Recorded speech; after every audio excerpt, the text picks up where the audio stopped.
করের একটা খারাপ ছেলে চাই এই কবিতার বই থেকে একটা কবিতা পড়ে শোনাচ্ছি। কবিতাটির নাম অহংকার।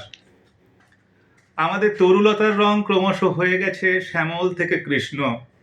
আমাদের আকাশের রং হয়ে গেছে ফিরোজা থেকে ধূসর। আমাদের সমুদ্রের রং হয়ে গেছে নীলাভ থেকে ঘোলাটে। আমাদের পাহাড়গুলো সব হয়ে গেছে ছোট ছোট টিলা। কালো ধূসরের বদলে তাদের রং এখন বিষণ্ণ বাদামি। কিন্তু তবুও আমরা মাথা উঁচু করে দাঁড়িয়ে আছি। আমাদের নেতা নেত্রীরা এখন আর গান্ধীর মতো বৃক্ষ নন, ছোট ছোট বনসাই। চাকরির মতো আকাশ কুসুমের সন্ধানে আমাদের মাটির পৃথিবীতে প্রতিদিন বেড়ে যাচ্ছে রক্তাক্ত মরালীদের সংখ্যা। কিন্তু তবুও আমরা মাথা নিচু করছি না।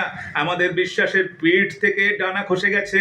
আমাদের আগুনকে সহজেই মুখে পুড়ে ফেলেছে সস্তার মাদারি। আমাদের স্বপ্নের উষ্ণিসে আজ আর কোনো ময়ূর পালক নেই।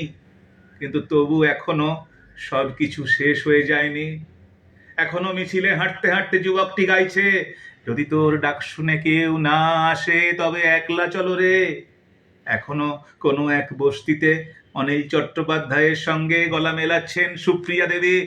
ভাই বোনে গাইছেন, যে রাতে মোর দুয়ার গুলি ভাঙলো ঝড়ে, জানি নাই তো তুমি এলে আমার ঘরে। এখনো জারুল ফুল শাল গাছটিকে লিখে পাঠাচ্ছে, আধার থাকুক দিকে দিকে আকাশ অন্ধ করা, তোমার পরশ থাকুক আমার হৃদয় ভরা।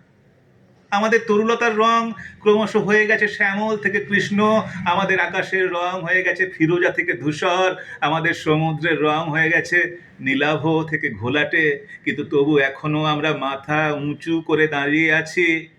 এখনো আমাদের একজন রবীন্দ্রনাথ আছেন।